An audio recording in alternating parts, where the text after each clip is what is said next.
you know, when you have to be careful with the percentages, you know, I mean, general fund sits at like I said, $5.8 million, okay?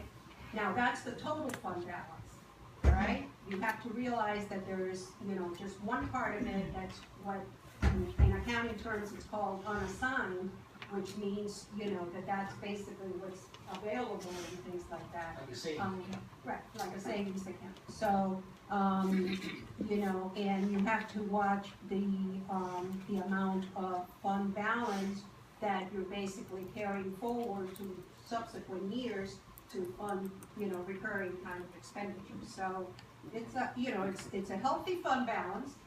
You just have to, you know, analyze it into different components. You know, but it's sitting at it, you know, I mean, it's available to fund 24% of your recurring expenditures, and your tax roll really doesn't start coming in until December. So they usually say, you know, if you have enough fund balance to carry or fund your constitutional officers and your expenditures for the first, you know, 2 to 3 months of your fiscal year until your tax roll starts coming in, it's, you know, it's good. Plus, you know, having something in for contingencies or disasters. That is for good. Any other questions for Ms. Martin? All right. Thank you very much. Thank you. And I'm glad you came to sit down. I don't know about that, but that's what I appreciate it. Thank you. Ms. Willis, Mr. Fowler, Mr. Marshburn. Jim Ashburn and Gary Jones is not here today. Pam's gonna plug y'all in a slideshow for anybody that haven't seen. Yeah, we're gonna show you the before and after while we're just thanking everybody for all the work they've done and stuff. So I'm gonna go ahead and hook that up while he, Yeah, we sincerely want to thank the county commissioners and the road department and everybody for installing the new culverts. They're really nice and big. The ones that were installed on Butler Road and Bucklet Road. That's going to definitely help her property and my property, and everybody north of, it's the east of Butler Road. Let's see. I do have a couple of questions for you. Have you got any idea when you're going to start paving over the culverts? I know you wanted to compact it a lot first, have the traffic roll over it. Do you have any plans when that might commence? No, sir, and I don't see Alice here. Alice, do you have an answer for that? Or? Well, we're hoping we have some money in our new budget year to pay for that. Okay. I know you had plans to do some work in Inglewood Trailer Park, or Inglewood subdivision, I think they call it. You got any idea when that might start? We're waiting on the town of Inglis. We need to get a Culverts, yeah, the mayor said that. Yeah, Culverts. the survey, the PO for the survey that the county needed is in process. The surveyor will be scheduled, and once that's completed, I think that takes care of. And there should be an easement too. We have the paperwork on that already.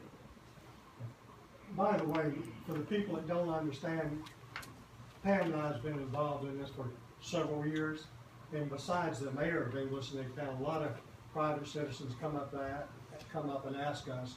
That's why we try to get information from county officials, so we can give the residents accurate information.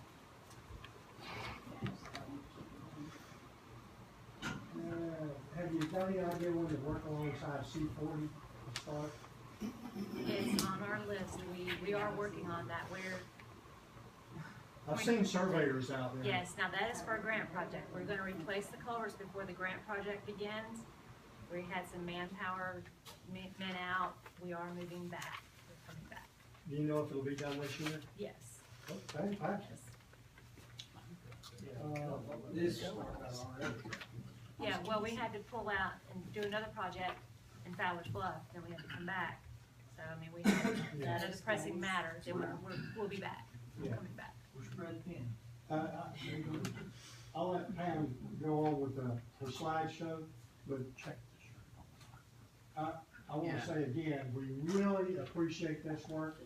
Our only concern now is it's gonna make it worse on people.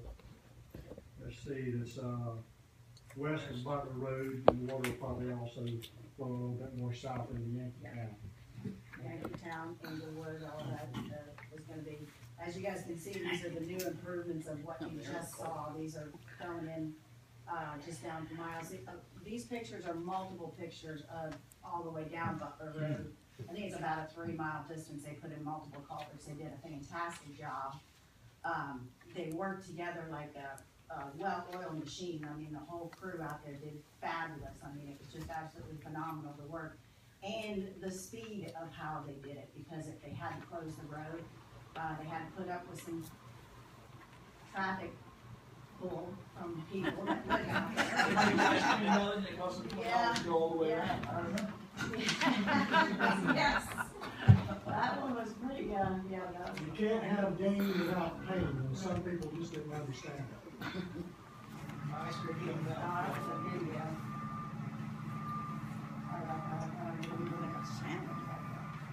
But we really are here more than anything to thank you guys and everybody involved, between everybody that had anything to do with the street. It hadn't even been a year yet since we had flooded, and in my instance, in the past with different counties, I've never gotten a response that we got from you guys as quick as we got from you guys. So it makes me understand, or makes me believe that you guys really understood the severity of our situation and how long we've been putting up with it for the 10 years that we've been trying to get somebody to pay attention to us, and we finally got this group to pay attention to us, and we really appreciate it.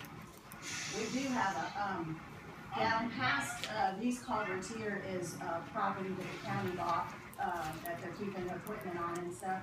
There's a, retention pond on that. And one of the questions was, and I think John McDonald might have answered it for us the other day when we spoke with him, but all the dirt that they dug out the ditches up and down Butler Road that had washed back off the crown over the years that the county had put on there, they dug that dirt back out. Obviously, this is the first vehicle across the bridge when it opened that day. They were some happy old times. So, but all that dirt, which was hundreds of loads of dirt, they're putting in that retention pond. Our concern was, are they filling the retention pond in? Which didn't make sense to us. Why would we have a retention pond? Why would we fill it in? But, I was told that possibly that's just where they're storing it, because if they're using that site as a disaster dump zone so they would want to keep the land as clear as much as possible in case they have to use the land. But they will, if they need to use that dirt, which I couldn't understand as well, it's dirt that could be reused. Why wouldn't the county reuse it in areas instead of buying new dirt, putting the money into getting new dirt when this is usable dirt? Maybe it's not usable dirt, that's not, Sometimes it's not usable. Once soil's put out and it's organic matter and root mass, things like that, it's not necessarily reusable to be put back. right. In This certain looks occasions, like, we use it in fill. And, Right. and I'm, but it looks like clean lime rock, because all it was what the county had already put on the road, but over the years just got pushed into the ditches. Well, now what they did was just reopen the ditches that were there and just pick the dirt that they had put on over the years. And it looks like legit lime rock. I mean, probably just storing it. That's what- In the area you're talking about, I don't think that's a retention pond. I think that's an old bar pit rock. It was an old, it was. for me, it was a retention. It was done originally to get materials. Yeah, but it served a purpose for us. A couple other questions, and I might have missed it, you might have asked it. Moving forward on this drainage ditch, where you saw in the one picture where it necks down to 5 foot, see, these new 72-inch culverts are going to that 5-inch gap. 5 foot. 5 foot, sorry, 5 foot. 5 foot. So, I mean, this could be, I'm really concerned about the people west and south of Butler Road, because those culverts are so huge. And it's still gonna back up on me at that point, because without getting that water through the Gulf as quick as possible, without it getting contaminated by septics and stuff like that, is critical in our minds. So we kind of wondered if anybody had done any research on funding, if there's anything that's gotten any answers of any sort of digging it out.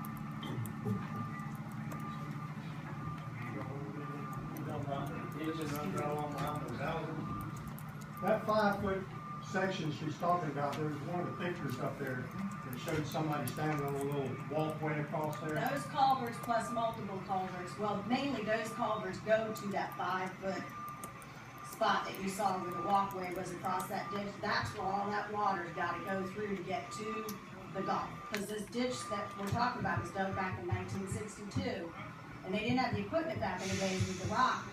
The hard rock that's around there to get that ditch dug out as wide as they want. It actually should be, as it leaves these culverts, it should actually widen as it goes to the Gulf and not funnel down, neck down to 5 foot. So you got 6 72-inch culverts that less than a mile down the road necks down to 5 foot. Well, some of that water dissipates out to the woods though too. Yeah. Yes, it does, but there's houses, and it also, once it can't get on the north side of 40A to the Gulf, then it goes under the culverts on 40A into what I call the taco shell between the two 40s, which is a bowl, taco shell bowl. Well, then the water has no place to go with all those residents in there, including Yankeetown School and stuff like that. All those people are gonna flood a lot worse than they ever did this last time with those culverts. Yeah, that we found in the county records, and y'all may remember, where the 1961 study that was done for that ditch, there's 2 main reasons for that ditch being dug. People think the water flows from east to west. It used to flow a lot from the north to the south. And so Yankeetown, and to the west. And Yankeetown, the county, done a study, and that ditch was done primarily for mosquito control and to funnel the water more in a westerly, straight direction and off of Yankeetown. And we still got the paperwork on that. Correct me if I'm wrong, the work we did on Butler Road, that was completed before Tropical Storm Coleman came, correct? Correct. How did that have an effect on us? That was a pretty good rain event. Not anything as epic as we had last summer, but, There wasn't any There water. was no water. I was hoping for snow. It was not a very big rain event by us, I think we got an inch. Yeah, we didn't get, Yeah. get some We surge didn't in get- there. It was the surge, yeah.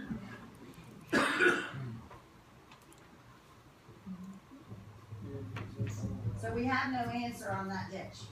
Yeah. Not right now. And no research has been done for funding. Yes, ma'am, we sought funding through emergency management, we sought funding through mosquito control, we talked about it through getting help from the state, but the issue with ditches is we don't have right of way. There's a ton of these ditches throughout the county. We've talked to landowners along that ditch, and matter of fact, even in the county plat map, it shows that right of way belongs to the property owner, but it's a right of way to the county and the citizens of the area. And if you'll get up the paperwork, I've talked to the landowners along that ditch, especially down around Yankeetown, that lower end, that's the south and west of the Stevens Road, you know where that's at? All of those landowners said they'll give you permission. So if you'll give me the paperwork, I'll take it down and get them to sign it for you. I don't know if that can be I done. mean, I have a ditch in Johnson, Yeah. that's an issue, I mean, there's ditches everywhere. I think we're opening up a can of worms and set ourselves up for a ton of liability for years to come. I mean, we have addressed, a situation that our people think is going to help. I mean, we will have to see what happens, and if we're wrong, then we will have to make another step. But we've completed a task, we have plans to do more to help improve.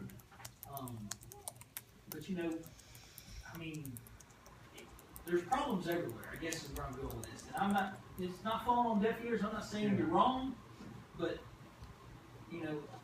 we definitely had a bottleneck in Butler Road, that was obvious. I think we fixed that.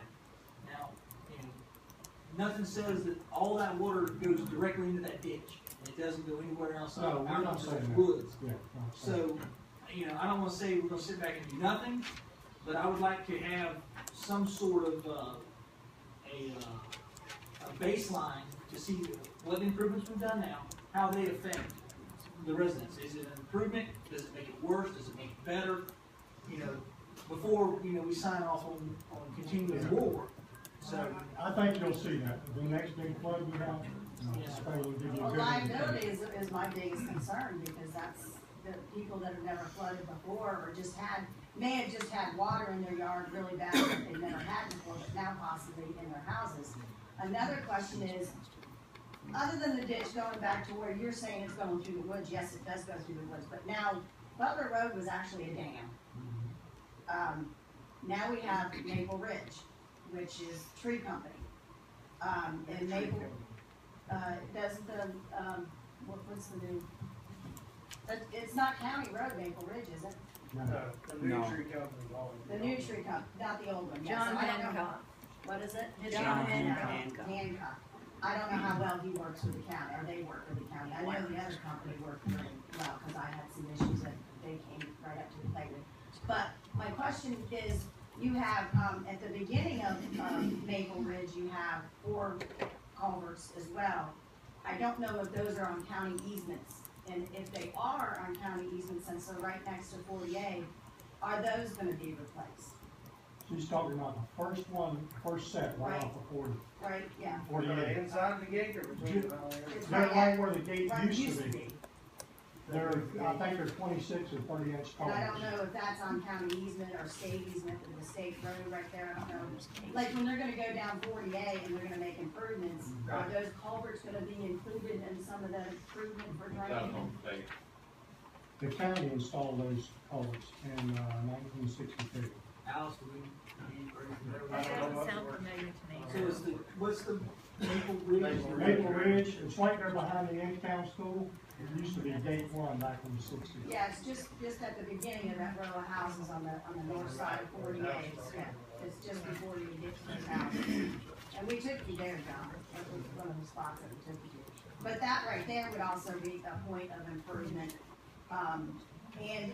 and other culverts all the way down Maple Ridge, but once again, you're dealing with private property owners, but Maple Ridge as well is a dam now. And as far as going to the woods, if Maple Ridge, there'd be a better chance of that water finding its own way to the Gulf if Maple Ridge was somehow Improved. improved. And I know that's a bigger deal because you got more people involved in the, you know, private Well, property and it's- stuff. if they're in the business of timber business, they gotta get their timber out. If they've got culverts that are aged and or rotted, caving in, they need to be replaced, maybe we can convince them that now's the time to do it, you know, with their money, not our money. Yeah, that would be nice. I mean, that would be the way to go, that'd be the way to And start. that would, you know, That's happened on, That's what, that's happened on Lebanon Grade when they started getting the timber out down there. When the stuff was but so you're bad. concerned of the culverts that are alongside 48. yeah. Well, they're probably 30 foot off of 48 They're miles. not part of Yes. the drainage of a ditch along 48 or right inside of where the ditch would be. I mean, there is culverts right there, but within 15 feet of the culverts on the road in the ditch, within 15 feet right inside there is another set of 4 that are dilapidated like the ones at my house that could be improved, to feed that ditch as well. But then and then to see if we can't research maybe getting some, getting the timber company to replace some culverts, because a lot of the culverts, a lot of damage done to these culverts over the years are from the loggers.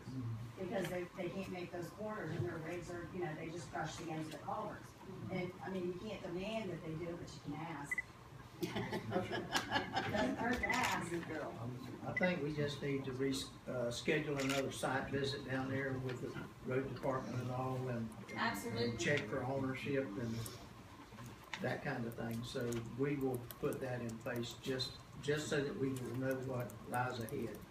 But I think right now we need another site visit down there, because this is stuff that I don't think that they have entertained or really Well, explored yet. It was a big package that we got last we need to do it in phases as we can afford it or find funding for it, so we've kinda done what I'd call phase one, so now that Right. you're bringing these other things, and with the easements that we need to do in conjunction with interlocal agreements in the city, that'd be the next step, I'd say. Yeah, Phase we two understood that schedule. it's a long-term thing and it's gonna be stages, but we just wanna keep communicating with you so we can communicate with the locals Correct. and not give them false information, cause that's very important. And anybody that wants to come out to the sites or has any questions or wants to send somebody for, if they need somebody to show them, him and I, our schedules are very adjustable.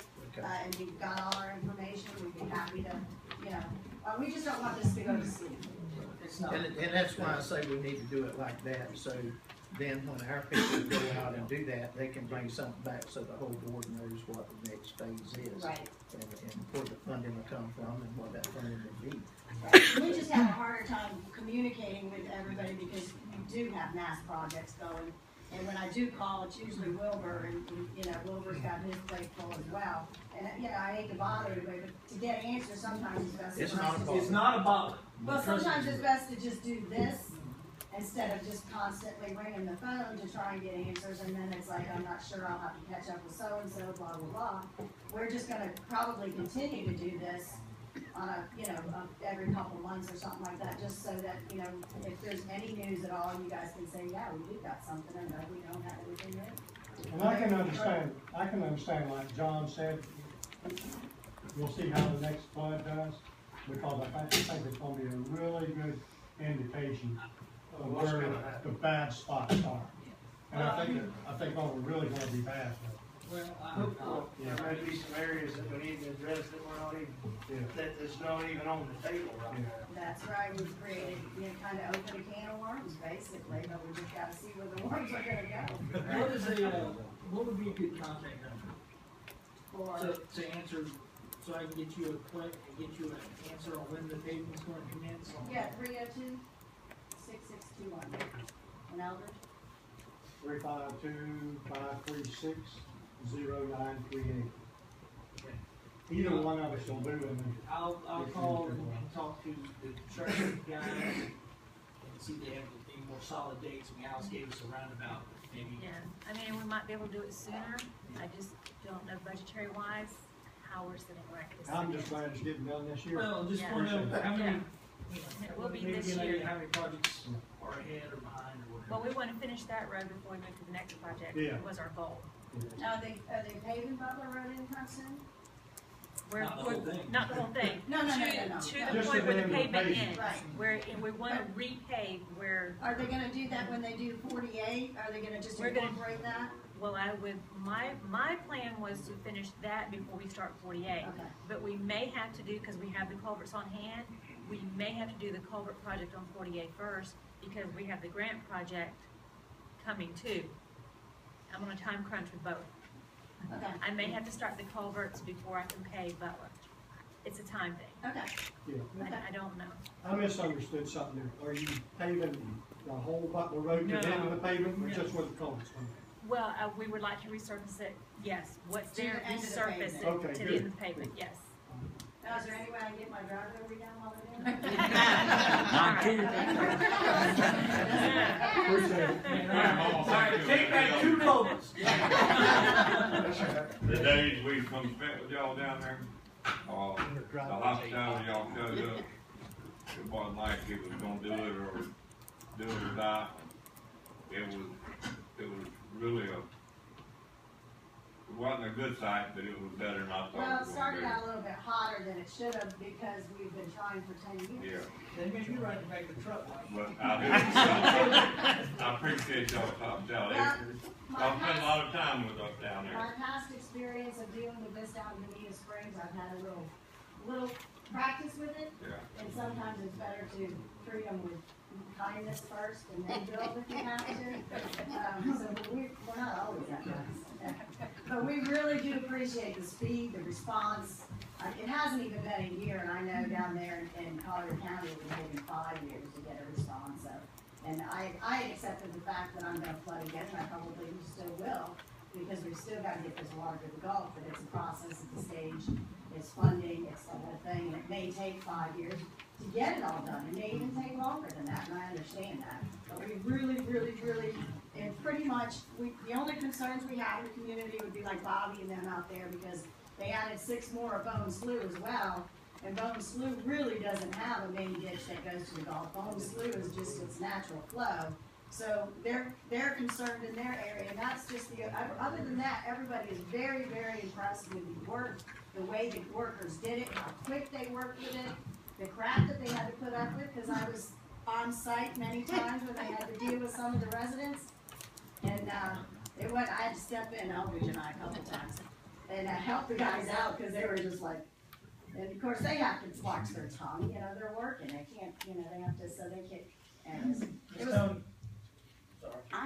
As a taxpayer and a citizen, I want to commend Ms. Pam and Eldridge for what they're doing and working with their community. And I just wish that more of the communities in this county would step forward with the citizens behind them and stop making demands and all work together to get the job done. this wouldn't have happened if we didn't have the community together. Yeah. I mean, between both the mayors and our groups and just the communication, and the communication is the key to our town, because we're 45 minutes south of here. I mean, we don't, you know, even hiring, just for example, getting a sprinkler guy to come in, nobody wants to come from Chiefland, it's an hour ride. So we gotta get Citrus County. Well, Citrus County's afraid because they're licensed in Citrus County, can they do it in Levy County? I explained to them that Levy County is pretty much understandable with our little corner of the world, and that we can't always get somebody from Levy County to do the job, so we have to hire outside the county. So he made a call to the county, and Levy County said, that's not a problem, we don't have a problem with you crossing the line and doing your work, just sign this piece of paper, we fax you, and you're good to go. And that's Levy County, which made it, you know, makes our life more simple where we're at, you know, we're at the end of the Levy County, you know, so it just, Levy County's really really impressing us, and working together as a team is a key. Thank you. Thank you. For your time. Ready? Done? No, thanks, Yes, sir. Please send me your PowerPoint. Oh, okay. You take care. Hey, thank you, Max. I'll get it to you.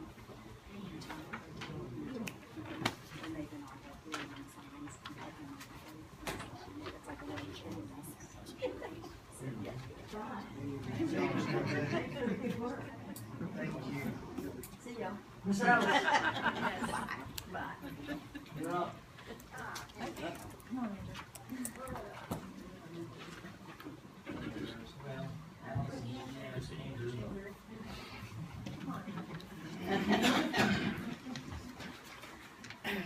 According to my agenda, it's Lee Mills.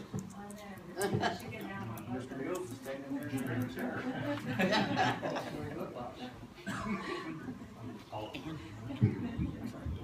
I'm Andrew Carswell from Mills Engineering. I'm here about the Levy County 326 road down at Shell Mound.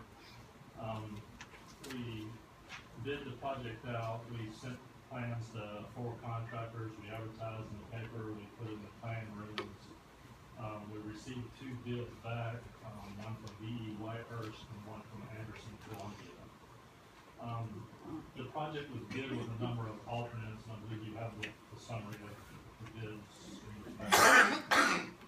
Andrew, can you run through the alternates for us briefly? Basically, we have a base bid which will widen the road and do the shoulder work and all that. And then the alternates, the odd ones, are to extend the box culverts that are underneath the road. There's 6, including one of them that's a bridge. It's like 4 times as wide as the other ones. And then the even alternates is to not extend those, but just to put some guardrails up on them for safety. With the extension, we put it out past the clear zone, so we didn't need the guardrails except for that bridge there.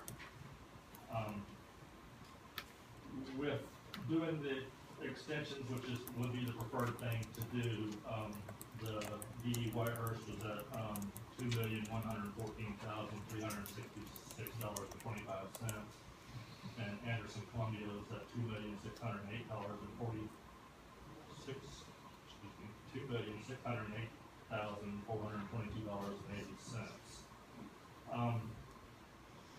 With no extensions, V.E. Whitehurst is at $1,391,234.50, and Anderson was at $1,639,336.80. The other, option that we could do would be to not extend the bridge, because that's the most expensive one of them, dealing with the tidal influence there and the creek and everything. If we extend all the other ones but don't extend that one, then, the Whitehurst is at $1,689,603.25, and Anderson is at $2,013,736.80. This is way over what the DOT, Scott grant was for, which was, $1,052,834, which don't even cover the base of widening the road to begin with. Of which we have about 980,000 left, because we had some engineering and some other stuff.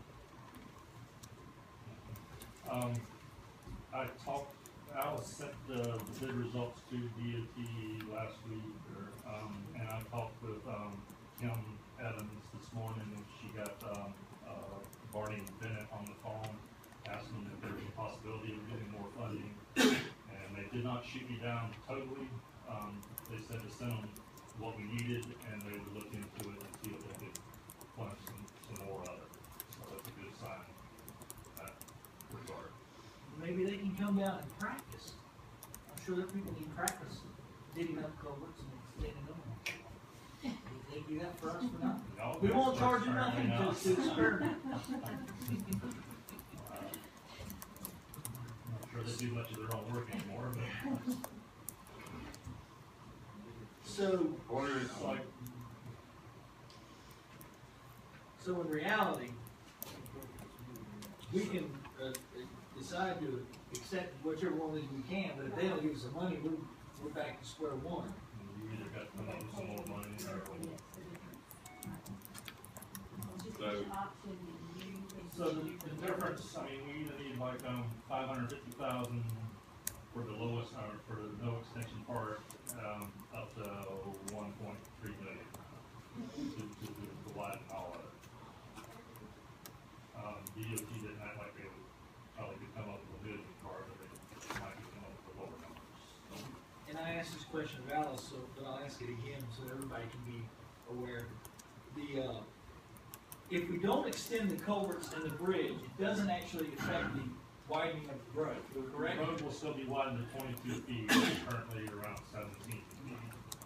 So we're widening. So we don't have to put in the wider culverts to make the road wider, it'll still be the guidelines. It's just a matter of safety and issues.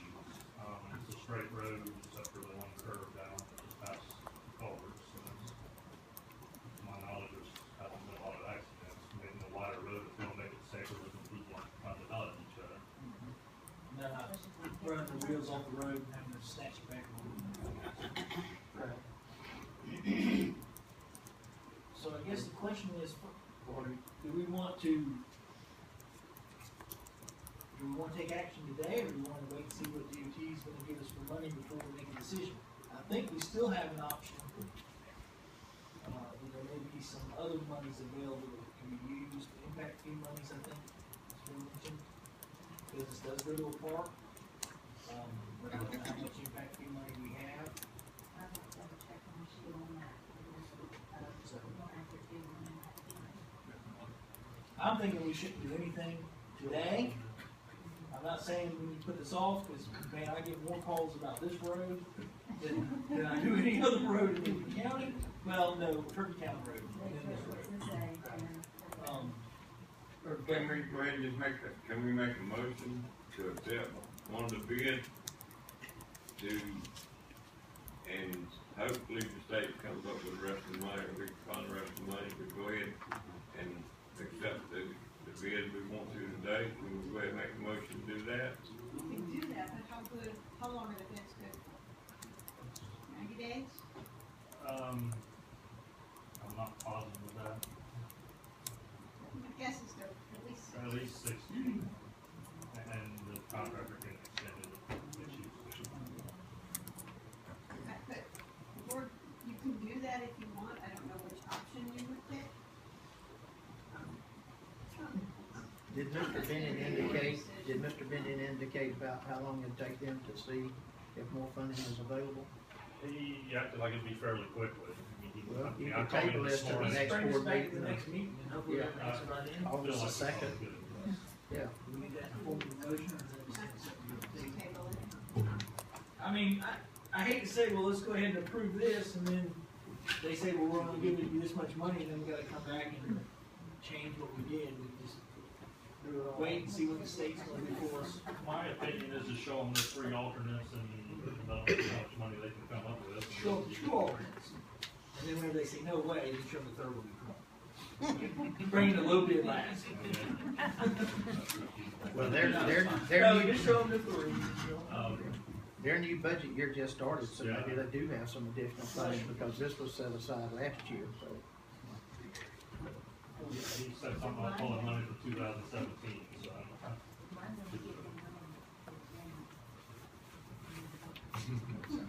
All right, well, I'll meet with them with you. Question. yes, Does this mean no parking lot at the Dennis Creek for the kayakers? Shoot. We're scrounging now.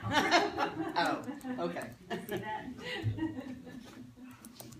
all right, so I guess the official action is we'll table this until the next meeting, and then hopefully we'll have a decision. If not, we'll make a decision. You'll know exactly how much impact fee money we can use, and we'll know if DOT has any more money to bring to the table.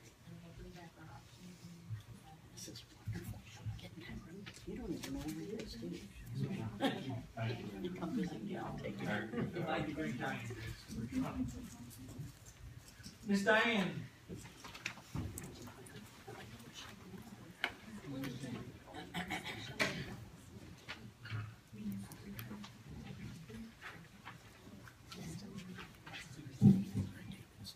I don't think I'm as complicated as those cases.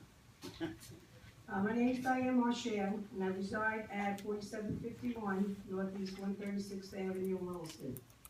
My family has lived here for 10 years, and we love our rural community and to live in the city life. We came here to raise our kids and have taught them respect for people and animals and take pride in their surroundings.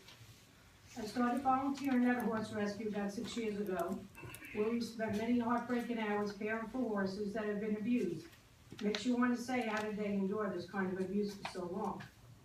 Always annoyed me that people and neighbors that live next to animals in distress don't pick up the phone and call Levy County Sheriff's Office or Animal Services and report them. Many people just don't want to get involved. I spent many hours, time, and my own money checking on animals in distress, taking pictures when possible, and sending them to the agricultural officer and animal services to do a wellness check. The hours to follow up, getting case reports and documenting them, and these are some of the cases I've worked on here with me. I frequented the Levy County Sheriff's Office to get case reports for my records for repeat offenders at a later date. I've had a meeting with Sheriff McCallum, which I appreciated, his undersheriff, and a few of the other officers about a year ago, to discuss frustrations on cases, and they were very receptive to my concerns. I even provided an information sheet for the officers, and had them printed and laminated for references on the body scores of horses and different issues with abuse. One of the 2 main issues I'd like to bring up is clarification of the Florida statute 828.13, where I've included copies in the packet, where it states that a person that deprives of necessary sustenance or shelter. Now, shelter is kind of a little of an issue because it doesn't clarify what a shelter is. You know, one that actually gives the animal protection. It treats them with excessive and inflicts unnecessary pain and suffering is now guilty of a felony and punishable as provided by a fine of more than $5,000 or both imprisonment and fine.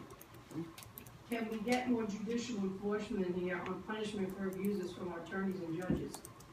The second issue is dog tethering, which I've included in hopes we can get Levy County to adopt this ordinance in Levy County. It is a Marion County ordinance, and I'm just hoping we can adopt it here. I've provided a copy of the statute too, along with the FBI article, where they are now linking animal abuse to crimes against our community and classifying them with serious crimes as arson, domestic violence, etc. I'm asking our commissioners here to review these ordinances and adopt the same ordinances as Levy County. I feel this will benefit Levy County and give the law enforcement officers the teeth they need to have people comply with some of the complaints many of us concerned citizens have for the proper treatment of animals in Levy County. Levy County prides himself as a proud agricultural community, and I feel that not adopting these ordinances is a poor reflection on our county. And we need more action for our ag officers and animal services officers, and more funding for additional ag services and animal services to enforce these cruelty laws. These cases could drag on for some time, and officers have to make many repeat follow-ups. So anyway, we can enforce fines for the officers having to return on the same issue over and over, and no improvements are required, prior recommendations are being followed. I feel that adopting these ordinances would free up repeated calls to the Levy County Sheriff's Office and Animal Services on the same issues many of us animal advocates call on repeatedly. One being proper shelter, and two being providing proper nutrition and care, and three being the dogs tethered all day long, left with no human interaction. This one is long overdue. Imagine standing in a round pen 24 hours a day without any shelter from the relief from the heat, or chained to a doghouse or a tree, or locked in a small area with no interactions with other humans or animals. It's cruel and inhumane, and I'm pleading for your help to make Levy County a better place to teach our children to respect animals, people, and their community. Levy County, I think, is about 1,400 square miles of agriculture. There are hundreds of thousands of grazing animals in this community, and unimaginable amount of dogs and cats that are breeding. I'm asking you to take into consideration, being it's budget season, and everyone else is asking for money, to add some funding to our agricultural officer and animal services to enable them to have more help and handle the amount of animals that need to be checked on and followed up on. I know I do only a fraction of what our ag officers and animal services does, and I know how much time it takes to do these cases and paperwork and follow-ups. So I'm asking for your help to please make considerations into the budget to allow more funding for agricultural law and animal services. If you get Levy County Sheriff's Office Ag Division, maybe they can make some recommendations on where they may be able to add some additional help. Deputy Sullivan is doing a great job, and we have someone who's willing to work with us on these cases, and we'd love to see more help to allow him to continue to do his job efficiently. It's good to see a deputy that truly cares about the ag community, and I'm sure adopting this ordinance is just one more tool to make it easier for him to enforce the laws of the state of Florida. Same for animal services. We applaud that they have an on-site veterinarian now, but our shelter could use a lot more improvement as the dog cat population is out of control. Commissioner Joyner, you're a livestock, being a cattleman yourself, and John Meeks, you've been out to the rescue, and you see what the rescue does. I'm hoping Levy County can count on both you to lead the charge on adopting these ordinances to provide proper shelter for our animals and get our dogs off the chains, and stricter finding and enforcement for the cruelty laws in the state of Florida. I'm very appreciative of all you commissioners do for our county and our citizens. The risks our law enforcement take daily with all the shootings and our officers occurring. I don't know what that meant, but we have many animal friends in Levy County and on Facebook, and there are many of us that we want this county to be animal friendly. Anytime any of us could be of any help for any reason to get the word out or answer questions, we would be willing to do that, whatever we can assist. I know we can all make Levy County a county that cares. I know you hear a lot of complaints, and I'm hoping I've at least provided some solution to the issues on hand. I'm asking each one of you if you think that you would be willing to support adopting these ordinances into Levy County and consider an additional budget for support for the ag community. Thank you. Would you like a copy of these letters I have of what I just said? Yes, ma'am. Okay.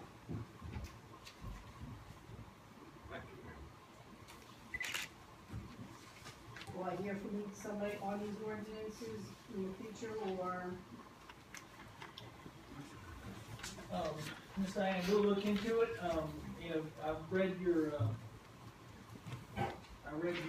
stuff that was in the packet here, and one of the things that concerns me is you're talking about Marion County, that has already adopted the tethering law.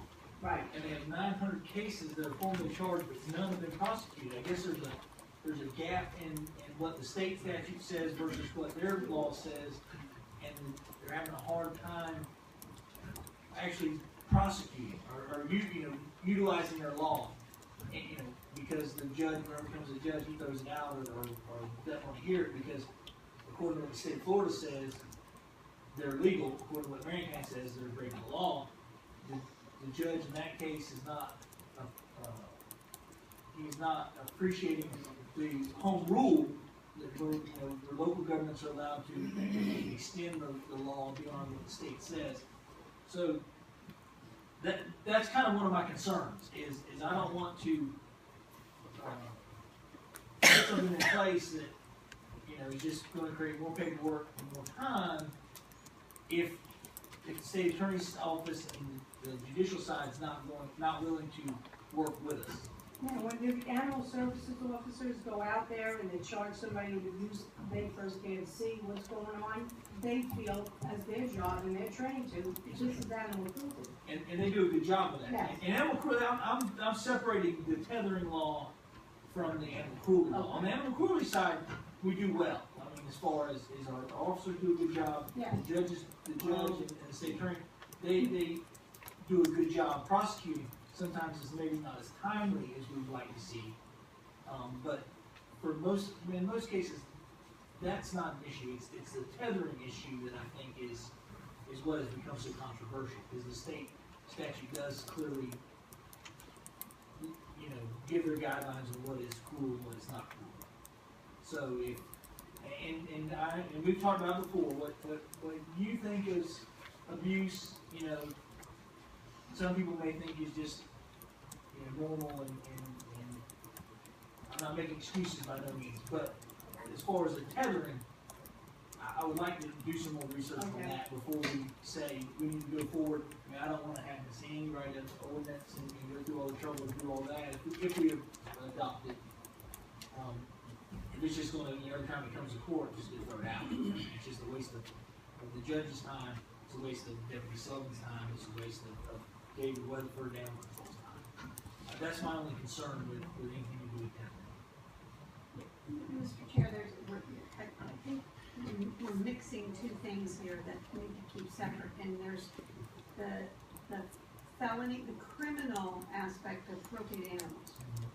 This board doesn't have any control or any power over that. That's law enforcement and state attorney, and you all, that's state law.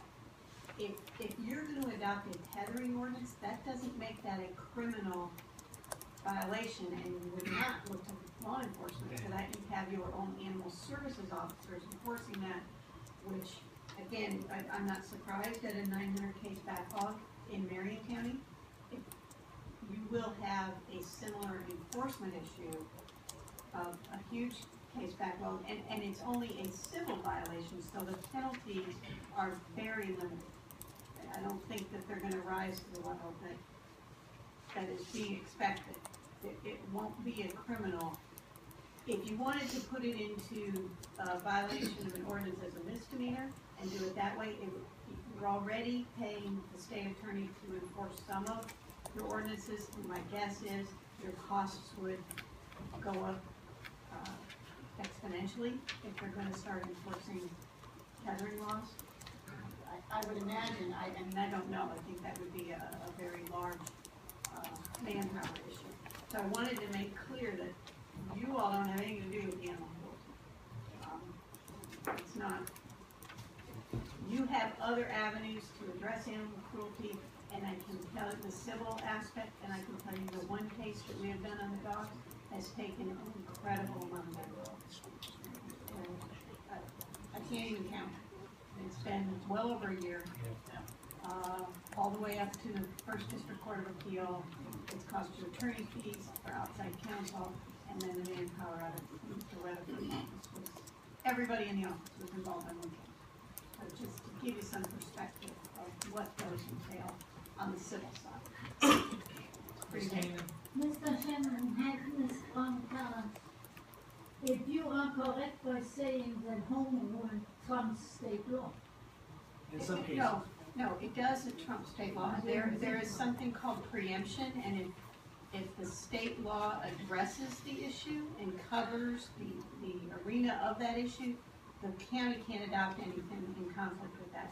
I don't believe the state specifically addresses tethering, so I think that the county could adopt an ordinance prohibiting tethering. I don't think that'd be a problem, but the enforcement would be the problem.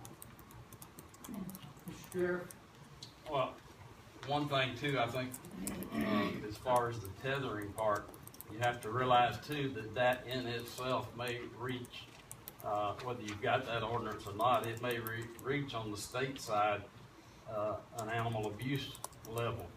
So I think I speak correctly that we've had at least one case where a dog's been chained and been abused and neglected day after day, where it wasn't fed, watered, the dog was malnourished, in bad shape, the chain was so tight it was choking it. That rose to the level, we wouldn't even consider that as tethering. That's gonna raise to the criminal level that Annie's talking about. So that we still can charge, we're gonna charge animal abuse or neglect, or in that case, whether it's tethered or not, so I don't know if that clarifies it. But you all can't make tethering a crime at the level of the state statute. You can't do that. You don't have to. But you can try to pass through an ordinance so that they can try to. No, it doesn't. An ordinance doesn't do that. The highest level they can do for a violation of an ordinance is a misdemeanor. Very minimal. But we would have the option of civil fines if we choose. Yes, you would have that option. Most cases, the people that are doing these sort of things don't have any money anyway, so if you impose civil fines on them, you can't collect anything, all you get is a lien.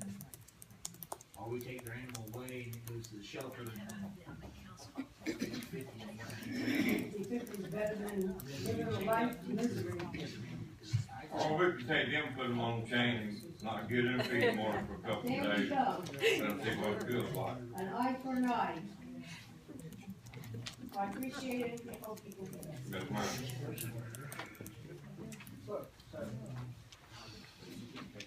So if you take a little Jack Russell dog, some people keep them in the house at night, and then they let them out for the day, but they don't want them to run away.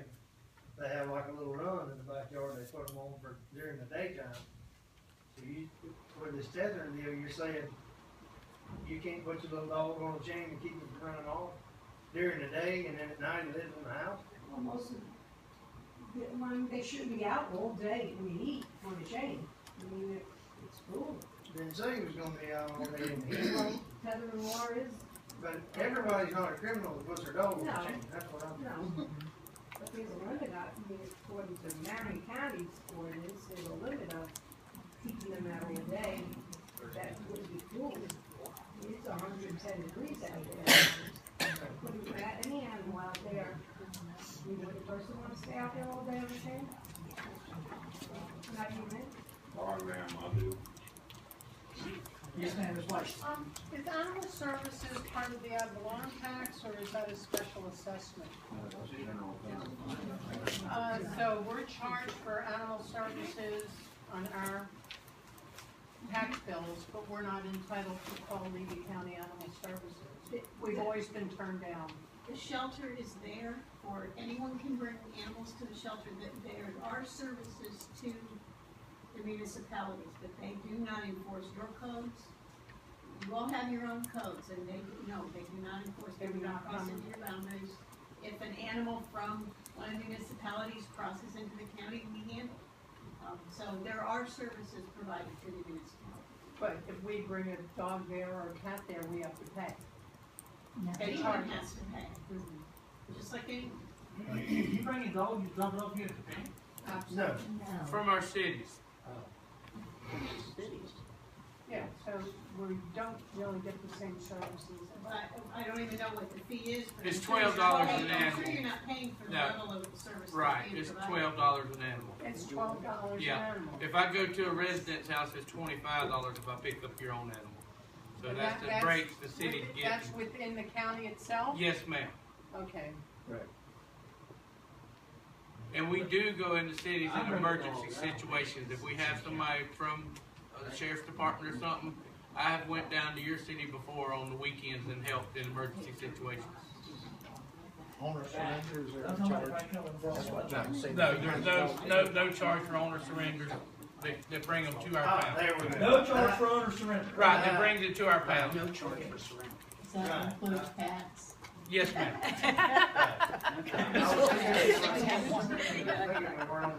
Right. Yeah, it's called owner surrender. Right, Clarify. yeah. If you bring it to us, there's no charge for the public.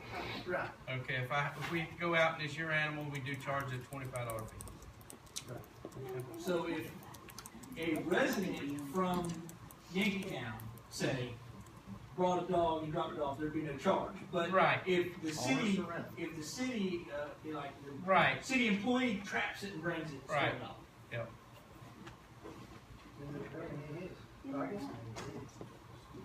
Thank you, Miss Diane.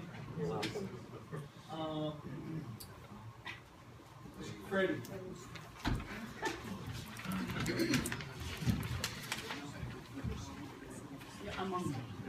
Okay, I'm just gonna give you an update and where we at with the Department of Public Safety Director opening. You know, Thank you, Brandon. we had made the offer to our first ranked candidate, which was Mr. Lamar Steeple. And we talked about this Wednesday at our budget workshop.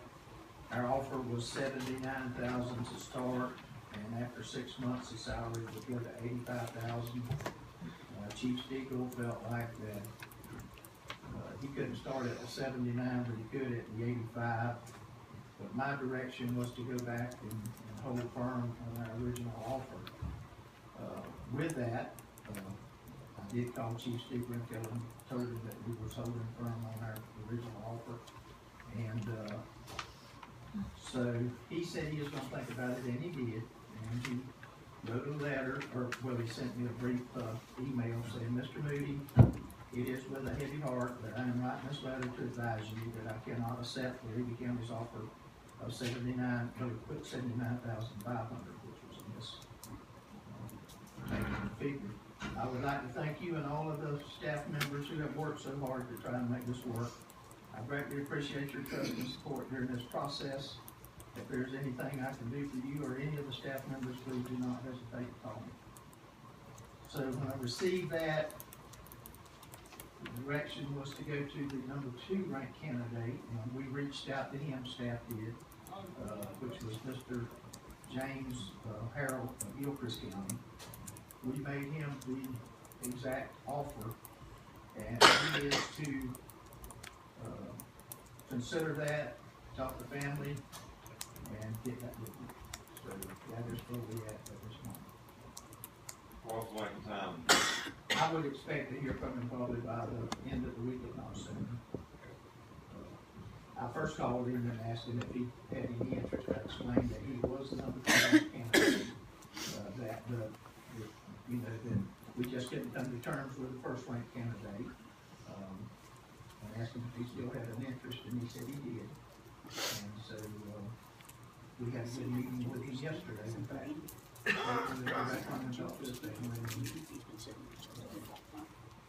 Good from there.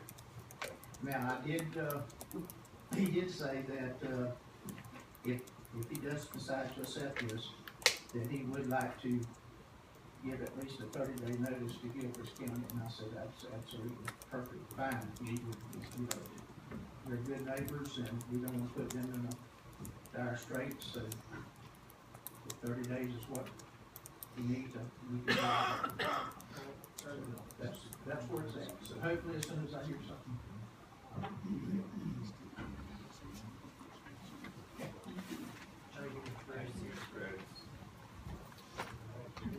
Ms. Cannon. Mr. Chairman, when we have shortage of ambulances or certain situations, does Gilchrist County help us? They do provide mutual aid. With that in mind, I agree with Mr. Moody that we definitely should be. So I understand you find 30 days a long time, but it would be Neighborly. good, Amy. Well, we would expect the same courtesies from Gilchrist or Dixie or Alachua or anywhere else. Thank you. And I hope we have sent in return, say, call afraid we help them probably more than they help us. I see. But But still, we have a few more resources than we're they do. dealing with human beings here and not animals. Thank you. Ms. Connie?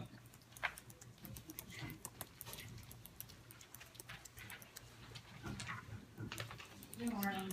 Good morning. It's time for us to renew our, service agreements with Creekside and Nature Coast, for the new school year coming up that begins in August. So, this year we did add, some rules of behavior for both schools, that we feel was necessary, for parents to be aware of. So those will, go to the schools also with the agreements.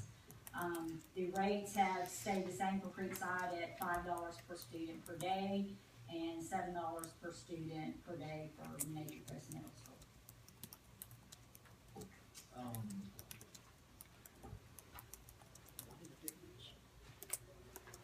I guess my only question was, okay, so Creekside doesn't follow the same starting date, ending date? No, sir, that they Levy don't. cancels? They have different calendars. That's what I'm looking for. I see that Nature Coast was the same as what Levy cancels. Right.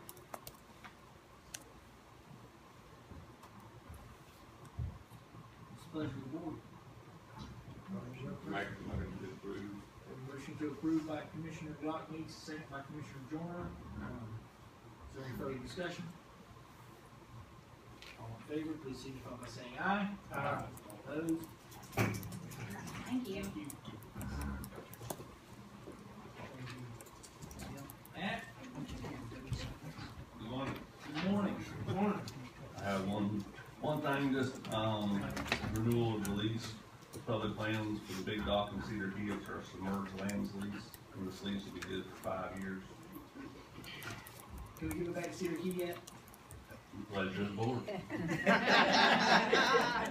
Well,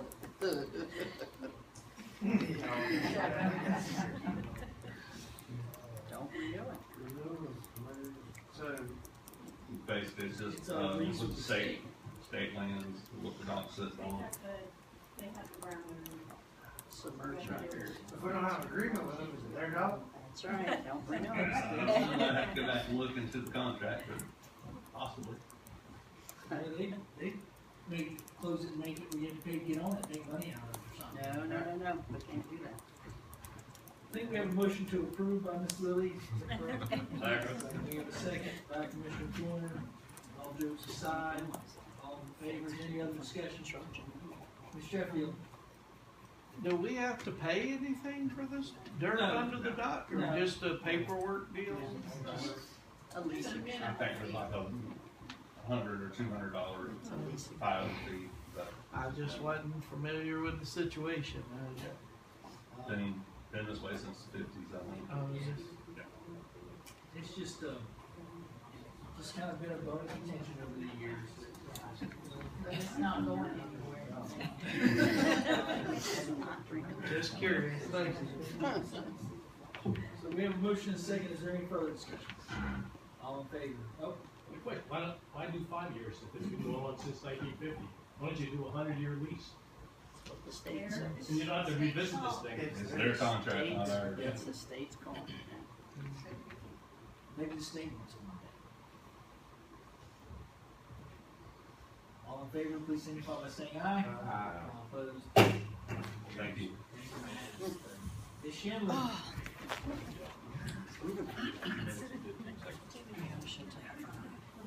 Good morning. I have one item under planning department, just the staff requesting to set a date for, transmittal of your list amendments to the comp plan. And I put some dates, I suggested some in there, the deadline is gonna be December 1st, 2016 to transmit to the state, so, I have dates in here as, suggestions of October 18th, November 8th, or November 22nd.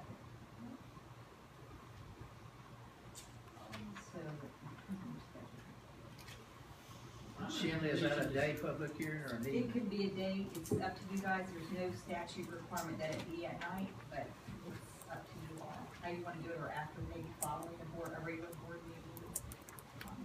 October 18th. I think the earlier the better. That's my concern is if we don't have enough time, you know, we run into a snag and. Absolutely. We were ahead of schedule, but it seems like sometimes things change. Well, I'm sure, whenever you start doing public hearings Yes. and. So, Is that in the form of a motion for October 18th? Yes, sir. We have a motion and a second, any further discussion? All in favor, please signify by saying aye. Aye. Opposed? you want to get your regular board meeting or? Yes. Okay, all right. Following, we do during or immediately following? Immediately following. Immediately following. 11 is a good time to always look for those. All right, thank you so much. Thank you. John McDonald.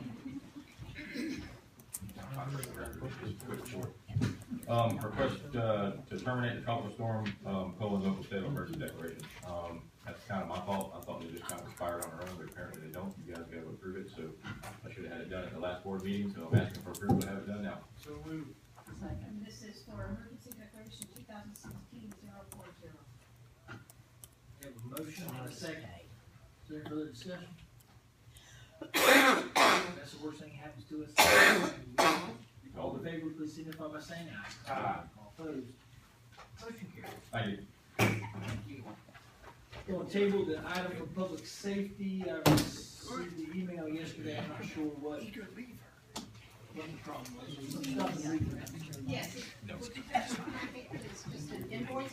There is, or will be, an accompanying agreement. We just need to work out some details with Replay. All right, back to Miss Alice.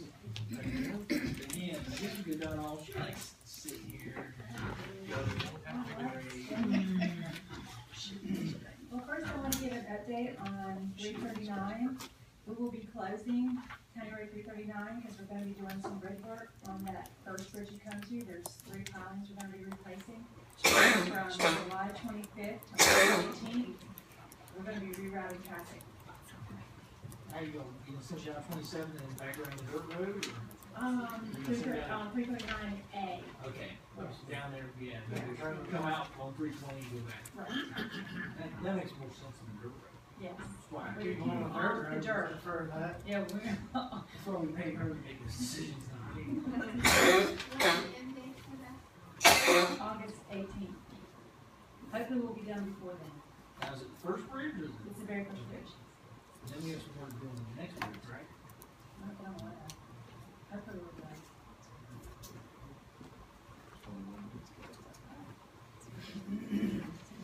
There's 2 bridges. There is another bridge, but I don't know anything on this. I don't know yet. Don't think it's too much.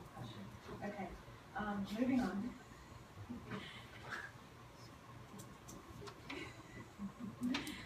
Okay, we, approved a while back to buy a paver special trailer.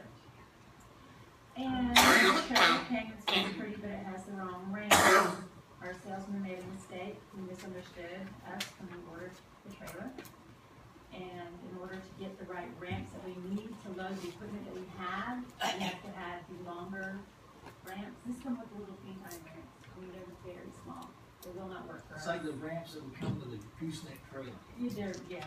That you would hand You have to manually hand, fold up. yeah, it will not work for our ditches, it will not work for anything that we need in a storm situation, I mean, nothing. I don't even know why a trailer like that even comes, would even, that would even be an option. Not for us, not for what we do, not for anything that we would use to load our equipment with. So we would have to increase our PO to order the ramps that we need to go on this trailer. Actually, they'd have to take the trailer back and rebuild us a whole new trailer, get the ramps we need. So we would have to increase our purchase order from $62,468 to $67,678 to correct our ramps. And I'm just throwing this out there, did we? I Is had their now, mistake? it's their mistake. They sent me a picture of the trailer I would be getting. The salesman screwed up when he placed the order with the company, and he admitted to screw up. And I know it's not, I'm not killing the messenger. I know, Why I aren't know. they eating the $5 grand? Now Jesse and Kelly went and met with them this morning. I don't know the outcome of that meeting. Well, I I'm gave them here, instructions, and they're Kelly, there. they need to, Yeah. they need to eat the $5 They're in grand. Ocala, I'm here, I don't know the outcome of that meeting, I will know when I get back to work today. When do you have to have an answer on it, Al? Whenever y'all want to get If they, Alice, if they call you back, we have a budget workshop again at 11, you can certainly address it then. Okay. Yeah, can we do that? Can you wait? I like to table this, we hear what they're, what's happening up there. They might come to some kind of a medium somewhere. And well, because, I mean, we're buying this through Beard Equipment, but it's being built from another company. I don't know that he can eat it, I don't know that. But because it's not being built at Beard Equipment, it's being built with another company, so maybe I can take it. That's the only situation that we. If he's any kind of salesman, he will say, well, it was 10 grand, but I ate that part. Alright, so we'll bring that back to the budget meeting. Okay, I'll call Monday. Man, that's like 2 items you brought me. I know, yeah, it's okay, thank you.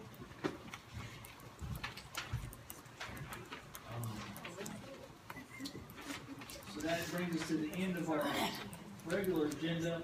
We'll bring us back around to our second public comment section. Is anyone here for public comments?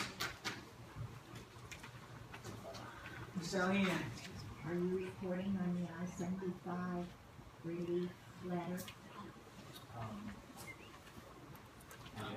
we have a copy of it. I wasn't going to report anything, so to speak, but I can.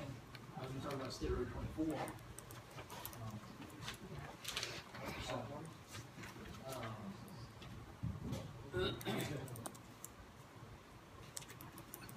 All right, Mr. Sheriff, I don't have anything. we have something for you. I guess this is the easiest way to do this, and I'll give you this so you can take it back and read it to your staff.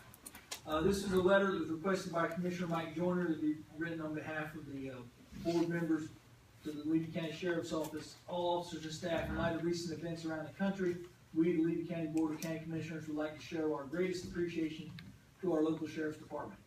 Your courage and accomplishments have not gone unnoticed, and we cannot express how proud we are to be a part of the community with such a devoted Sheriff's Department.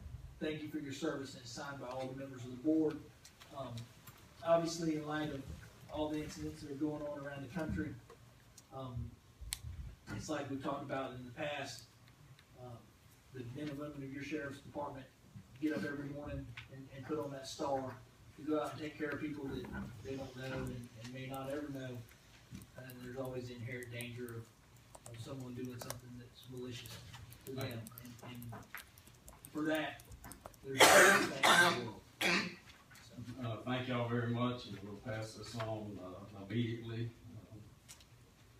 We started meetings yesterday with the executive staff, and then we will continue throughout this week meeting with all of our employees. We've got meetings scheduled this afternoon with different companies. We're going to meet with every single employee about the safety issue and what we're going to recommend off-duty wise and how they identify themselves and so forth. So this is certainly pass that on to these meetings and email it to all of them as well. While I'm up here, I thank you for this, and we appreciate your support. One thing I liked about Mrs. Marchand's presentation was about adding another ag officer, but when you do that for me, I'm going to be up front and tell you I need 12 more first response deputies to go with that ag officer.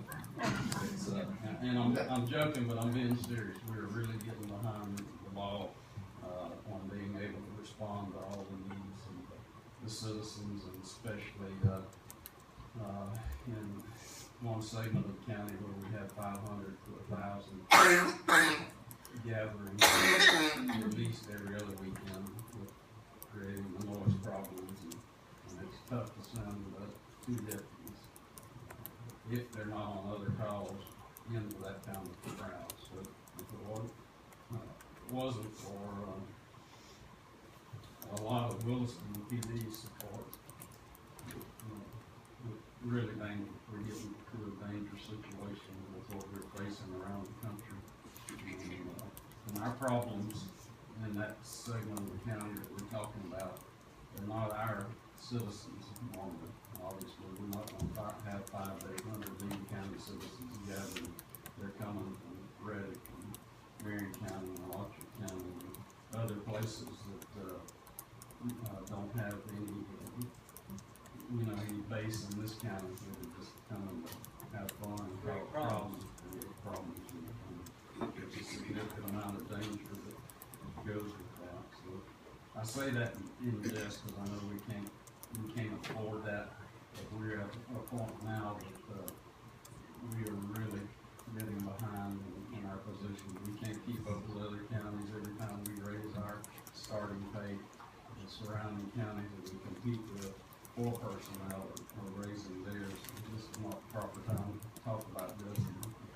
But, obviously I didn't put it in my budget. I was trying to maintain what we got and keep up in our budget request for the next fiscal year. But these are things that are on our mind. Concern that go right along with this. Yeah, I want to ask you if you would, which I'm sure you would, if you would or you will,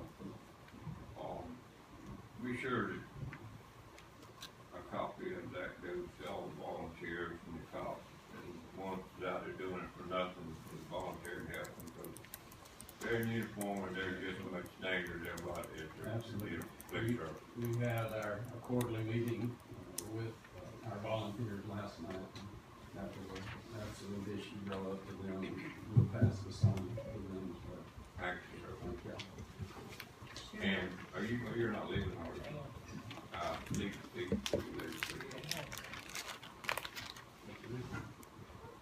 At your association, are you the chairman? No, on the board of directors, I was elected to the board of directors, serving in District 3. We had 4 districts, there's 12 members to the board of directors, and I was elected to serve on, to represent District 3 sheriffs, which stretches from here to Brevard County, across the state, and down to Hillsborough on that way. Congratulations. Yes, sir. But is it true that nobody else wanted it? Actually, you want to know the truth? No. For the first time ever, there was a nomination from the floor. Really? The nominating committee had nominated me and another sheriff, and I won't say who, but he's not really in too good a stead with the other 66 sheriffs right now, but, so there was a nomination for the floor, and there was actually an election. So, 2 sheriffs got the unanimous vote, which obviously I was one, and the other one got no vote. So there was an election, first time. The first time any of them could really remember that anybody went against the nominating committee's nomination. Well, you got a list, I mean, gotta tell us who it was. Oh, perfect. No, not that far. Who's the chair? Sheriff Bobby Schultz in Gilchrist County. Awesome. Yes, sir. There you go. Just like to add a personal thanks to that letter on behalf of all of us in the community. A lot of us have had friends and family in law enforcement over the years. One of my best friends still is. Mr. Joyner knows who I'm talking about. And just encourage everybody, would you see a little wave, pat on the back. Make sure to see you coming before you pat them on the back. Good. Thank you. Really appreciate it. Thank you, Chair. Thank you, sir. Ms. Merritt, Mayor Merritt? We have the South Levy Marketplace coming up this Saturday. That will also be our Stuff the Bus event, to get the school supplies for the 8 to 10 school, so come out and join us. In addition to that, we're also having free fingerprint kits for the parents, for their children, until the supply runs out, and we're offering that along with it. Councilwoman Wanger? We have a city cleanup this Saturday from 8 until noon. We also have, I'm hosting a town hall meeting a week from tomorrow night. It's July the 28th at the city council room from 7 to 8:30 for anyone who would like to come. And because of the sunshine law, the other council members probably will not be there. they're just as interested as I am, it's just that I'm the one that's hosting it, so that we can see what our citizens think. Also, the I-75 relief project, we did talk about that at our council meeting 2 weeks ago. We'll be discussing it formally tonight to see what our citizens think. Okay, thank you, very good. Mr. Lippman? In addition to the cleanup day, the other thing that's happening in Williston is that within the next week or so, we will be opening our brand new middle and high school. Yes. Awesome. And, they are fast getting the last touches put on it. And it's gonna be just a magnificent facility. Hopefully it will be a great place for our kids to learn. Mr. Grant? Being she brought up the 75 relief route on 41. I live on 343, just off of 41 North, between there and 241. About 3 weeks ago or so, there was surveyors coming down 343. Are they going to widen that? Is that the state or is that the county or who? That's county. We're going to widen and resurface 343 to 102 from 41. So you're going to block me in on one lane? Yeah. But the road's gonna be wider and nicer. Well, the way they fly down through there now, I'm not sure I want it wider. More of the road to get over. Yes, ma'am, Miss Allen. On Saturday, there is also a forum of candidates being held. I believe you all have been invited. From 10 o'clock until 1 o'clock at the town meeting hall in Williston.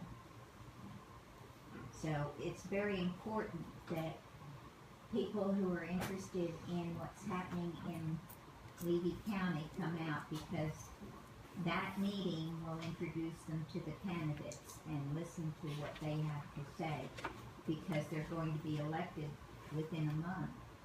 Who's sponsoring it? The ARP and the citizens. Citizens of the CEE, I forget. What Citizens for Educated Electorate. Yes. Citizens of what? For educated electorate, I think. But that is at 10 o'clock or 11 o'clock. 10 o'clock till 1 o'clock.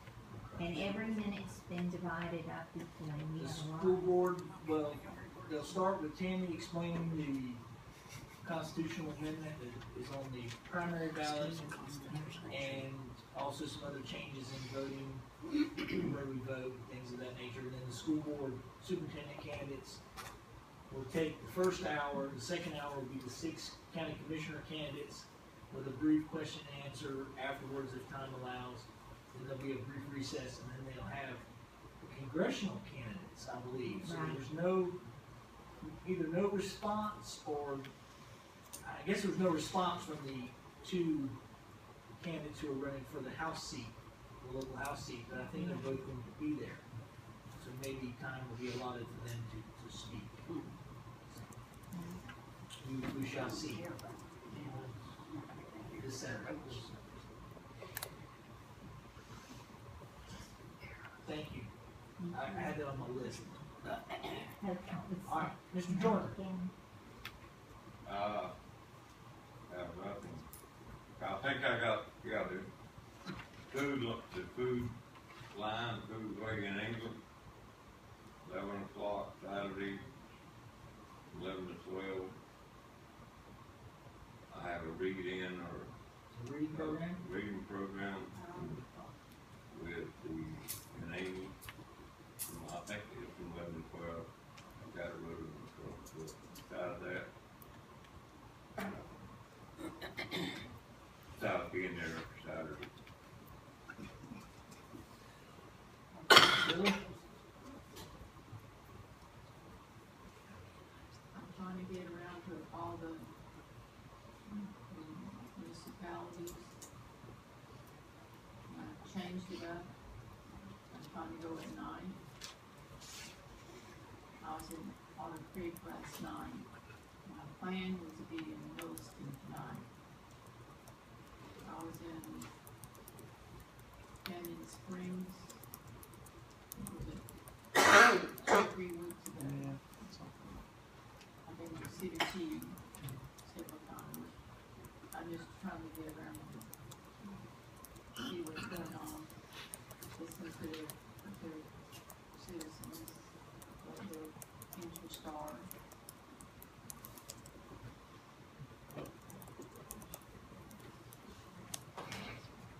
Is it? No. It's Casey, you? Alex. Thank you and Casey and, Wilma for taking care of our problem on 326. We had people sunbathing in the middle of the road. We wish the church was on thunder. Matt Weldon at Parks had some input in that. Yeah, Matt had a lot to do with it. It looks really nice the way y'all got it done. So I thank you. It's slowing down a little bit too. Anything else, Ms. Lily? I'd just like to thank Miss Lily for coming up to Fanning to our meeting. They were on much better behavior than they had been. She needs to come more often. Talking about, Mr. Lipton talking about the new school opening up pretty quick.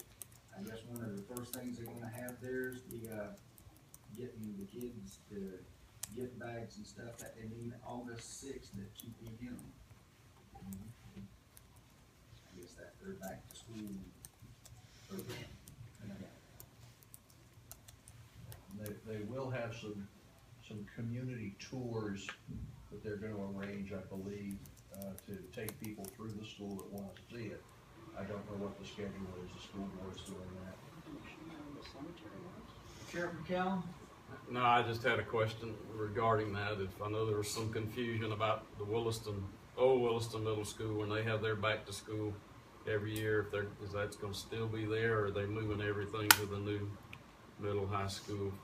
My understanding was they moved to the new one because there's nothing left at the Right. old one. Nice. Yeah, I believe that's correct. They moved all the stuff out of the cafeteria to the new school. Okay. Anything else? Rob? All right, on to business. After we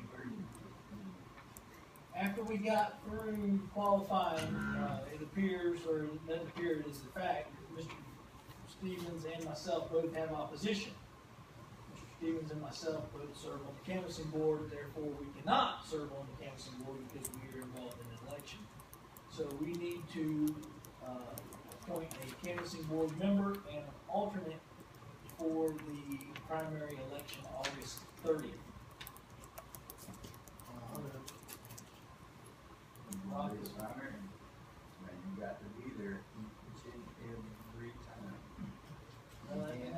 We can have an alternate, so he can, if he volunteers to be the primary, Ms. Lou will be the alternate, so. Make sure you don't be the primary. It's not that hard to do. Danny's done it for years.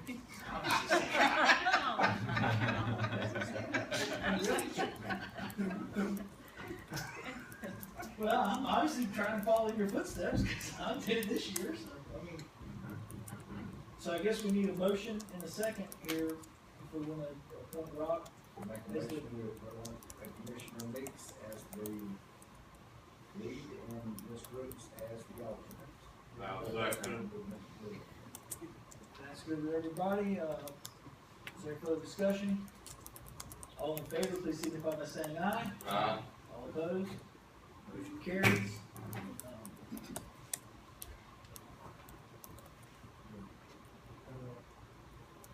We have a question. We have training tomorrow evening at 5. For this board. Is it okay if we go to 10? Sure, as long as you do not discuss issues that will come before this board for action, just discuss And it's those. been That's all right. Right, we need to, but But you're not gonna have everybody there to take minutes as for the board, so still no discussion between yourselves about any board items. Bronson's having their farmer's market, it'll be the first Saturday in August. I think that's August 3rd, 8:30, first Saturday. State Road 24 update. Luckily, we haven't had any incidents in the last week. DOT is out there, they've looked at it, they've assessed it, they've got their traffic ops team assessing the situation. Without going into too much detail, you know, they're still pointing at driver error. You know, I think just a rash of incidents like this is something more than driver error, but where there are discussions about what we can do, I have offered whatever assistance the county needs to provide. I mean, even going as far as with approval of this board, adding a flashing light system like they have at 335A. You know, when traffic approaches it, that it flashes to alert the public of a potential congested area. But unfortunately, it's their road, so they're going to do with it whatever they see fit. But again, I did offer that the county would pick up the tab for the electricity. They would install the signage. There's talk of reducing the speed through there. There's talk of adding turning lanes. Unfortunately, the problem with turning lanes is that's not a quick fix. That's going to take quite some time. In the short term, enhanced law enforcement presence is the activities that DOT has adopted through FHP, and I believe that they've reached out to Sheriff McCallum and the Sheriff's Office to have a deputy out there wherever he is available. Try to slow folks down, at least make them aware of the situation. So it's very tragic, but as far as the rumors going around that so many people have to die, or so many accidents have to occur before anything can be done, all that is unfounded. There's no death limit, so to speak, on how many fatalities we have to have before action is taken. Ms. Tony? Where are we discussing? What are you talking about? State Road 24. Okay, and it runs from Cedar Key all the way to the incidents is happening in front of the racetrack. Where? In front of the racetrack. Oh. There's been 3 fatalities. You didn't say that, that's why we're. That's the accidents. Well, somebody took out one of our historic signs up there, which annoyed me. Yes, ma'am. So there's some speed going through there. So, thanks to Casey, he went out and straightened it and put it back up. You know, adding what you said about more of the law enforcement's presence. The sheriff has done said that he stretched very thin. And I can remember 2 years ago, 3 years ago, there was more troopers running up and down these roads and you could shake a stick at them. Where did that go? they went. They went other places. They're in front of the barn. They're in front of the barn, pulling over trucks. No, those are actually DOT guys. It's right That's to true, yeah, the that's SUV, yeah. If you remember though, Commissioner Stevens, in that time frame you're talking about, Levy County was like leading the region in fatalities. I mean, I think we had like 20 or 21 fatalities by. I know. So yeah, I understand that, but they were here for a certain amount of time, then all of a sudden they completely disappeared. I think we've been reassigned to other areas where there's issues. Yeah, I think they They're back. I've seen one there 4 out of the last 5 mornings. So, which end of it? I've Officer side or Bronson side? Bronson side. Yeah, Bronson side. I've seen catch you with they sure catch what's her name? Oh man. The commissioner you ride with. Miss Cheryl Sanders' boy, Miss Cheryl's Lidfoot. They could pass me on the interstate, pull me magnet off the side of the car. But anyway, it's not a laughing matter, but that's where we're at with the State Road 24 issue. I mean, I've even kicked around the idea of having putting together a committee, because I certainly don't want to use the term task force. I hate that word sometimes. But, you know, to address, because there are really issues all the way from the red light in Bronson out to the county line. There's been accidents and fatalities at the county line where those hills are at. There's a curve in the hill there at the entrance to University Oaks is dangerous. We've got incidents in front of the gas station and the speedway. And then even coming up into Bronson where 32 comes in at a funny angle, that's a dangerous intersection. And if you ever go out in the mornings or whenever school lets out on 24 at the red light, traffic's backed up past 337. So you know, there either needs to be some added lanes or, well, there's a lot of issues. So it's not just an issue in one isolated location, it really is everything from Bronson to the county line on 24. But take 341 and 19 over that too. Yeah. Cause that is the horriblest intersection. I use it all the time, but I've almost wrecked at that intersection 2 times a week. Because people come to the stop sign coming, either way. People come to a stop sign and they don't understand. You have a stop sign, the person in the middle has a yield sign. So the person in the middle has the right of way. And if you're looking at that angle, back to the north, whenever you go to turn, somebody will be right there. Because they think, well, I got here before he got to the middle. So I almost did a rollback, and That'd have been easy, you just picked it up. yeah, he had nothing on there either. He could just Drumming up business. And then almost hit a car the next one. You just can't imagine. I mean, people come up there and don't realize the person in the middle has the right of way. And we had actually met with DOT out there some years ago because of watermelon season. Yes. And with Tillis's loading area there, because that is at an angle. I mean, you're at an angle, and people do stop in the median, they'll get across 2 lanes and then stop there. And your vision is just long. There was a discussion one time, I think actually though Stoney Smith had presented it, to close that part of 341 up to 19 on the side where the car wash went in. Because you know they made a turn there to go out to the red light and then go down. Right. But they just cut off that part of 341, but nothing ever come of any of that. It's a county road. But there was several close calls there. It's bad. I'm almost there. Miss Sally Ann? I'd like to say one thing. Most of you know, I lost my grandson a week ago in an automobile crash in Fort Myers. He was 28 years old, and it was his fault. He thought that he was beyond any harm, and he had a Volvo, and so he was driving too fast at 1:45 in the morning on a 4-lane highway. He passed a woman and lost control of his car, went into some trees, flipped over, and was killed immediately. That brings to mind that you cannot make any more laws that'll help if you don't have people that want to follow the law. Thank you, ma'am. In this county, we have, our sheriff has a program that he provides for the students. They're in their last 2 weeks, I believe. Max Long is heading that up, and the sheriff, working with the students. I've forgotten what the schedule is. I know they were in Chiefland, and they're to be somewhere else next They week. rotate each day, so it's.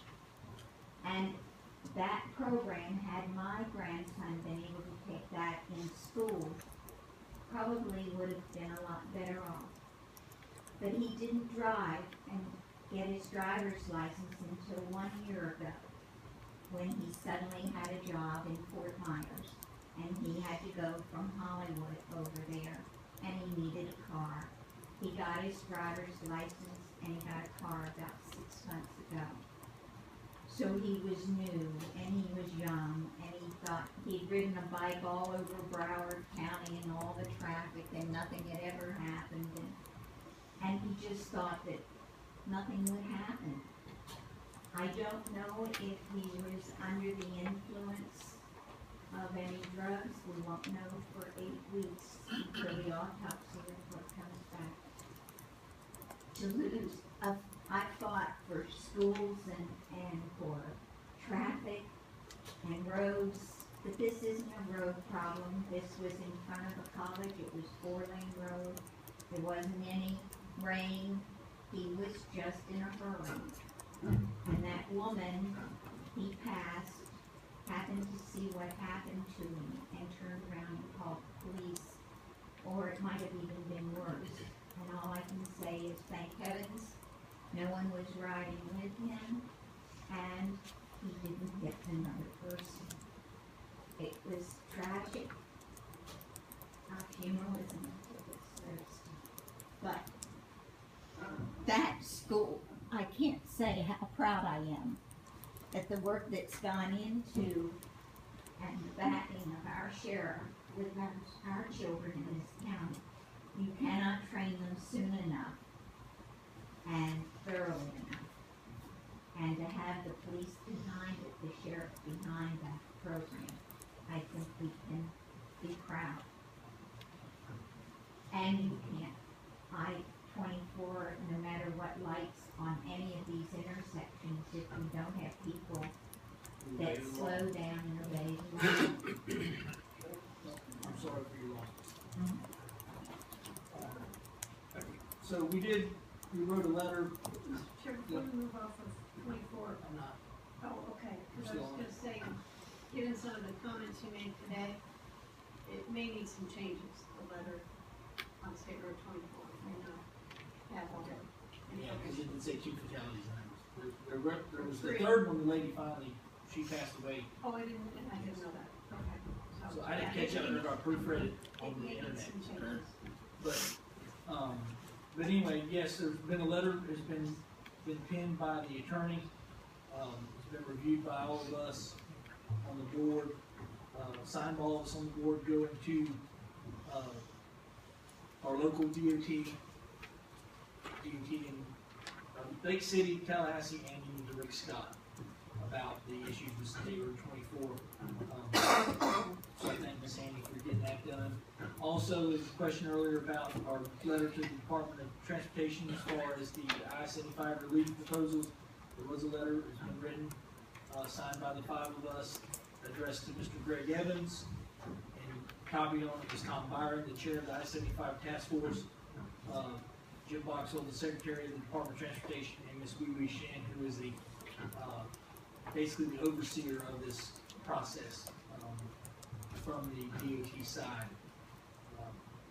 In the letter to, talks about, they appreciate us being allowed to participate through representation by the board chair. The board supports general goals of the task force aimed at improving safety and reliability along I-75. But we do have questions about any plans that would involve US 41 and expanding traffic onto that. So anyway, if you want us to read it, we have copies of it.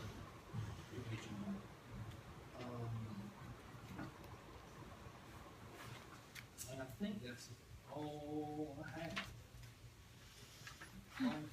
Area 24, I-75.